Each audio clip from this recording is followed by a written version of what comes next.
হারিয়ে গেলেও ফিরে আসতে পারে এবং সুযোগ পেলে কেউ কাউকে ছেড়ে ছাড়বে না। এটারই একটা হয়তো আমরা সবচেয়ে বড় উদাহরণ সহকারে 2024 টি-20 বিশ্বকাপের কথা বলতে পারি। কারণ 2024 টি-20 বিশ্বকাপ না জমলেও সবচেয়ে বড় একটা ব্যাপার ঘটেছে। কারণ যে টিমগুলো সুপার 8-এ আসার কথা সেই টিমগুলো নিয়ে একটা স্পেসিফিক ভিডিও আমাদের থার্ড চ্যানেলে আমরা তোমাদেরকে আগেই জানিয়েছি এবং সেই চ্যানেলে তোমরা ভিজিট করে দেখে নিতে পারো, ডিসক্রিপশন বক্সে লিঙ্ক থাকবে। কিন্তু 2024 টি-20 বিশ্বকাপ যেমন জমেনি, কিন্তু সুপার 8-এ বেশ কয়েকটা টিম এসেছে যে টিমগুলো আসার কথা ছিল না। তাই সেই কারণেই বলছি, সুযোগ পেলে কেউ কাউকে ছেড়ে কথা বলে না। সেটা নিউজিল্যান্ড হোক বা পাকিস্তান হোক বা টিম ইন্ডিয়া হোক, কেউ কাউকে ছেড়ে কথা বলে না। সেটারই একটা বড় উদাহরণ দিয়েছে আফগানিস্তান। এবং এরই সঙ্গে হারিয়ে গেলেও ফিরে আসতে পারে যার কথা বলছিলাম, সেটা হচ্ছে ওয়েস্ট ইন্ডিজ। গত 2-3 বছর ধরে যে টিমটাতে ঠিকঠাক কোনোভাবেই একটা সেট আপ স্কোয়াড ঘোষণা করতে পারছিল না এবং কোনোভাবে West Indies team better performance করতে পারছিল না, সেই টিমটা সুপার 8-এ কনফার্ম করে গেল। এবং এখন হচ্ছে সবচেয়ে বড় লড়াইয়ের দিকে নজর, যেটা হচ্ছে 2024 টি-20 বিশ্বকাপে সুপার 8, অর্থাৎ এ টিম এবং বি টিম। কারণ এ টিমে 4 জন, বি টিমে 4 জন। এবং আজকে এই ভিডিওতে কথা বলবো টিম ইন্ডিয়ার লিগের ম্যাচ যেখানে শেষ, সেখানে টিম ইন্ডিয়া এখন সুপার 8-এর প্রথম ম্যাচ খেলার জন্য ওয়েস্ট ইন্ডিজের উদ্দেশ্যে রওনা দিয়ে দিয়েছে এবং পৌঁছেও গেছে। এবং সেখানে টিম ইন্ডিয়ার প্রথম ম্যাচ আফগানিস্তানের বিরুদ্ধে। এবং আফগানিস্তানের বিরুদ্ধে টিম ইন্ডিয়ার প্লেইং 11 কিরকম হতে পারে বা আফগানিস্তান কতটা জবাব দেওয়ার মতো 2024 টি-20 বিশ্বকাপে তাদের প্লেইং 11 করেছে প্রতিটা ম্যাচে, সেটাও এক নজরে দেখব। এবং তোমরা দেখলেই বুঝতে পারবে কেন বলছি আফগানিস্তান ও 2024 টি-20 বিশ্বকাপে তৈরি হয়ে এসেছে, তারা সুযোগ পেলে কাউকেই ছাড়ছে না। চলো সম্পূর্ণ ভিডিওটা দেখতে থাকো। এখনো যারা চ্যানেলটি সাবস্ক্রাইব করনি, সাবস্ক্রাইব করে আমাদের সঙ্গে থাকো। যেখানে লিগের ম্যাচ প্রায় শেষের দিকে এবং টিম ইন্ডিয়ার ফার্স্ট ম্যাচ সুপার 8-এর আফগানিস্তানের বিরুদ্ধে। এবং সেখানে আফগানিস্তানের বিরুদ্ধে যেহেতু ফার্স্ট ম্যাচ টিম ইন্ডিয়ার, এবং আফগানিস্তানের প্রথম একটু পারফরমেন্স নিয়ে যদি আমরা বলতে যাই, আফগানিস্তান তার সব ম্যাচগুলো প্রায় ওয়েস্ট ইন্ডিজে খেলছে। এবং ওয়েস্ট ইন্ডিজের যে পিচে খেলা হচ্ছে সেই পিচের একটু রিপোর্টটা যদি তোমাদের একটু প্রথমে দিই, যেখানে হচ্ছে সেখানে অ্যাভারেজ স্কোর বলছে 170 থেকে 180 এনাফ।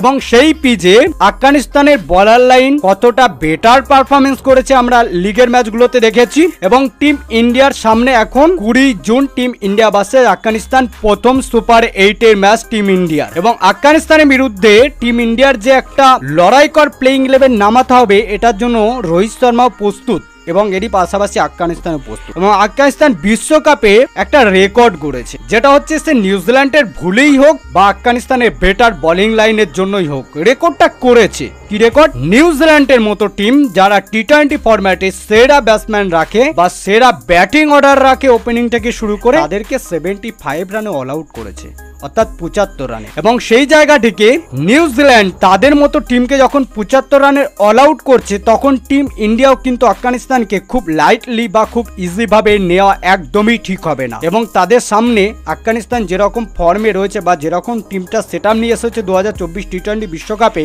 একটু চাপেই রাখছে যে কোনো টিমকে। কারণ আফগানিস্তান তাদের ব্যাটিং অর্ডার যেরকমই হোক না কেন, তাদের বোলিং অর্ডার নিয়ে বলতে গেলে ওয়েস্ট ইন্ডিজের পিচে, বিশেষ করে যেখানে অ্যাভারেজ স্কোর আমি বলছিলাম 170 থেকে 180, সেখানে ভীষণভাবে স্পিন কাজ করছে এবং স্পিনের জন্য সবচেয়ে কার্যকরী হয়ে উঠছে। এবং শুধু স্পিনের জন্যই পিচটা সেমন নয়, দুটো দিকেই সম্পূর্ণভাবে এই পিচটায় ব্যালেন্স রয়েছে। যেরকম ব্যাটিং এর ক্ষেত্রে যদি ব্যাটাররা বেটার শট খেলতে পারে তাহলে স্কোর হতে পারে, সেরকম স্পিনারদের ক্ষেত্রে স্পিনাররা যদি ভালো বল করতে পারে তারা উইকেটও পেতে পারে। মানে দুই দিকে একটা সমানভাবে ব্যালেন্স রয়েছে। এবার যদি আমি একটু কথা বলি টিম ইন্ডিয়ার প্লেইং 11 নিয়ে, যেখানে টিম ইন্ডিয়ার 3টে অর্থাৎ 4 নম্বর ম্যাচও আমেরিকাতে ছিল এবং সুপার 8-এর 5 নম্বর ম্যাচ ওয়েস্ট ইন্ডিজে। এবং টিম ইন্ডিয়ার হাতে খুব কম সময় প্র্যাকটিস করার জন্য।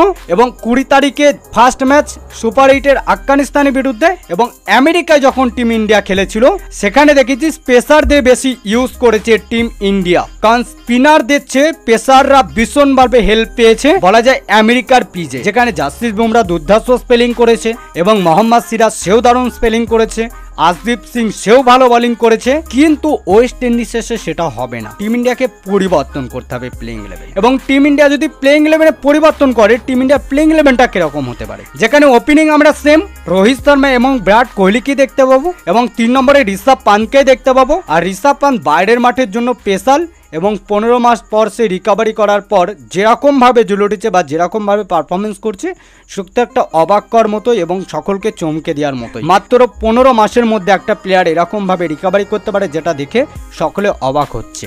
এবং 4 নম্বরে আমরা সূর্যাকে দেখতে পাবো, অর্থাৎ স্কাই সূর্য কুমার যাদব। এবং 5 নম্বরে আমরা শিবম ডুবেকে দেখতে পাবো। এবং এই শিবম ডুবেকে নিয়ে বেশ কয়েকটা ব্যাপার রয়েছে। কি, শিবম ডুবের কাছে একটা কিন্তু সবচেয়ে বেশি বড় সুযোগ ওয়েস্ট ইন্ডিজের এই পিচে, কারণ আমরা দেখেছি আমেরিকায় শিবম ডুবেকে আমরা একটা ম্যাচও বেটার পারফরমেন্স করতে দেখিনি এবং ভালো খেলতে দেখিনি, কারণ সেখানে স্পেস বল কার্যকরী হয়ে উঠেছিল এবং স্পেস বলের জন্য পিচটা ছিল। এবং শিবম ডুবে সে স্পিন বলারদের ভালো খেলতে পারে, এবং সেই জায়গায় দাঁড়িয়ে যখন আমেরিকা থেকে টিম ইন্ডিয়া ওয়েস্ট ইন্ডিজের বুকে আসছে সুপার 8 খেলতে, এবং প্রথম ম্যাচ ওয়েস্ট ইন্ডিজের পিচে খেলবে, এবং সেখানের কথা বলতে গেলে সামনে হচ্ছে আফগানিস্তানের মতো টিম, যেখানে 3-3টে কোয়ালিটি স্পিনার রয়েছে আফগানিস্তানের, সেখানে কিন্তু শিবম ডুবের কার্যকরী হয়ে ওঠা উচিত এবং শিবম ডুবের ভালো পারফরমেন্স করা উচিত। এবং শিবম ডুবেকে যে কারণের জন্য 2024 টি-20 বিশ্বকাপে স্কোয়াডের সুযোগ দিয়েছে এবং স্কোয়াড থেকে প্লেইং ইলেভেনেও রোহিত শর্মা খেলাচ্ছে, সেই গেমটা যদি শিবম ডুবে এবার ওয়েস্ট ইন্ডিজে খেলতে পারে আফগানিস্তানের বিরুদ্ধে প্রথম ম্যাচে সুপার 8-এ,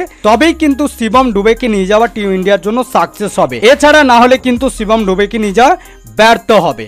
এবং প্রথম ম্যাচে যদি আরেকবার শিবম ডুবে ব্যর্থ হয় 5 নম্বর পজিশনে, তাহলে সেই 5 নম্বর পজিশনটা রিঙ্কু সিংকে নিয়ে কিন্তু ভাবা উচিত টিম ইন্ডিয়ার জন্য, যে 5 নম্বরে ফিনিশারের জায়গাটা রিঙ্কু সিংকে সুযোগ দেওয়া যেতে পারে। এবং 6 নম্বরে আমরা দেখতে পাবো রবীন্দ্র জাডেজাকে, এবং 7 নম্বরে দেখতে পাবো অক্ষর প্যাটেলকে, এবং 8 নম্বরে আমরা হার্দিক পান্ডিয়াকেই দেখতে পাবো আর একবার। এবং 9 নম্বরে যেখানে টিম ইন্ডিয়া পেসার রেখেছিল, স্পিনারদের কোনোভাবেই সুযোগ দেয়নি, চাহেল এবং কুলদীপের মধ্যে কাউকে সুযোগ দেয়নি, দুটো স্পিনারকেই বসিয়ে রেখেছিল। যেহেতু এটা স্পিন সহায়ক পিচ, সেই ক্ষেত্রে আমরা কিন্তু কুলদীপ বা চাহেলের মধ্যে যে কোনো একজনকে খেলতে দেখব। এটাই টিম ইন্ডিয়ার একটা পরিবর্তন হবে প্লেইং ইলেভেনে, এবং এই পরিবর্তনটা সবচেয়ে ভাইটাল হয়ে উঠবে আফগানিস্তানের বিরুদ্ধে। এবং 10 নম্বরে আমরা আশদীপ সিংকে দেখব, এবার 11 নম্বরে আমরা জাসপ্রীত বুমরাহকে দেখব। এবং এরকম প্লেইং ইলেভেন টিম ইন্ডিয়ার হতে পারে আফগানিস্তানের বিরুদ্ধে 20 জুন প্রথম সুপার 8-এর ম্যাচে। তা তোমাদের কি মতামত অবশ্যই কমেন্ট বক্সে কমেন্ট করে জানাতে ভুলো না।